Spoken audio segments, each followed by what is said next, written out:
Siapa yang tak kenal Ketua MK periode 2008-2013, Mahfud MD? Lulusan Fakultas Hukum Universitas Islam Indonesia Yogyakarta ini, karirnya terus saja meroket. Puncaknya, Mahfud ditunjuk oleh Presiden Abdurrahman Wahid sebagai Menteri Pertahanan. Bahkan, akademisi UII tersebut pernah juga merangkap Menteri Kehakiman dan HAM periode 2000-2001. Malang melintang di beberapa partai dan menjabat sebagai anggota DPR, Mahfud menjelma menjadi praktisi hukum yang disegani. Hingga akhirnya, Mahfud menjabat sebagai Ketua MK di tahun 2008-2013. Putusan-putusan sidangnya kerap membuat gaduh. Salah satunya, pembubaran Badan Pelaksana Kegiatan Usaha Hulu Minyak dan Gas Bumi atau BP Migas yang sontak mengejutkan berbagai pihak. Selesai bertugas di MK, Mahfud memimpin tim kampanye Prabowo Hatta pada Pilpres 2014 lalu. Kini, Ketua Umum KAHMI ini didaulat menjadi panitia seleksi penasehat KPK. Pak Mahfud, kalau kita perhatikan juga belakangan ini ada sebuah usaha untuk memolisikan penulis bendera merah putih.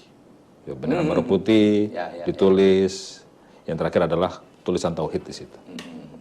Pertanyaannya dari hukum tata negara, apakah memang bendera itu tidak boleh sama sekali ditulis? Padahal sudah sejak dulu kayaknya pernah ada deh, tapi kenapa baru sekarang? Iya, apa yang terjadi? sejak tahun 2009. Kalau sebelum tahun 2009 tidak ada larangan di dalam hukum itu. Kecuali sengaja merusak, itu ada di KUHP. Tapi sejak 2009 itu kita membuat Undang-Undang nomor 24 ya, tahun 2009. Tentang lambang-lambang itu, bahasa, bendera, dan lambang gitu. Atribut lah, atribut negara. Nah di situ dikatakan, dilarang menulisi, mencoret, merusak, meletakkan lencana di atas bendera resmi negara dengan ancaman hukuman tergantung, ada yang 5 tahun, ada yang 1 tahun. Kalau menggunakan pasal 24A ancamannya cuma 1 tahun dan denda. Kalau yang Nur Fahmi 1 tahun. Jadi begini, itu sejak tahun 2004. Tahun 2009, Undang-Undang nomor 24 tahun 2009. Nah, pada waktu itu memang sudah dilarang menggunakan lambang-lambang itu sembarangan. Cuma, kenapa baru sekarang? Kan sebelum itu ada Metallica, ya, juga rame. Ya. Musim kampanye juga lambang negara dikasih ada gambar partai dan sebagainya. Dan itu banyak, masih banyak foto-fotonya, banyak pelakunya gitu. Kenapa kok baru sekarang dilakukan itu? Itu lalu timbul kesan politis gitu, kesan politis. Apakah boleh yang begitu dibiarkan? Secara hukum, kalau tata hukum Indonesia ada namanya prinsip restoratif.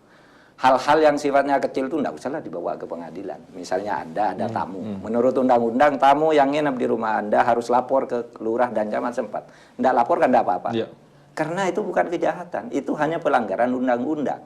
Nah, di dalam hukum itu ada 2 jenis peraturan itu. Satu disebut mala prohibita, dilarang oleh undang-undang meskipun tidak jahat. Seperti Anda tidak boleh pergi tidak bawa SIM. Kan tidak jahat, cuma Anda bawa SIM, apa jahatnya? Tapi itu mala prohibita. Yang kedua mala insi, dilarang oleh undang-undang, oleh hukum dan oleh moral. Misalnya membunuh, mencuri. Nah itu. Nah, hukum kita itu sebenarnya mulai mengarahkan agar yang berlaku itu mala prohibita. Gitu.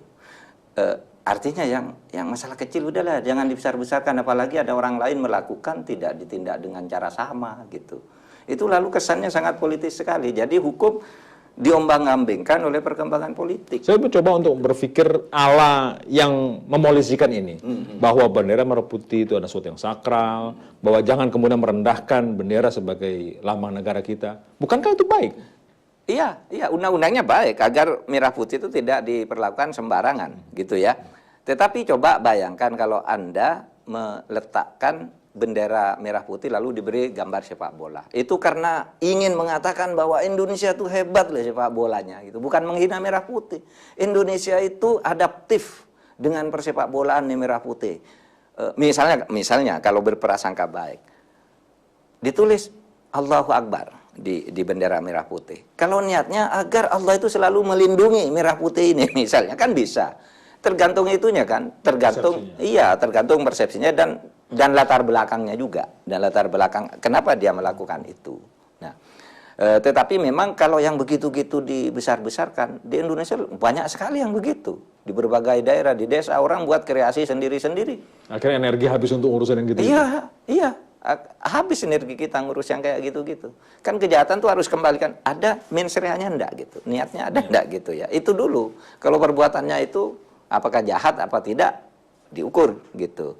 Ya, tapi mensreanya ada enggak? Orang kadang kalau saking senangnya merah putih dijadikan sarung bantal lalu ditidur, kan enggak boleh begitu.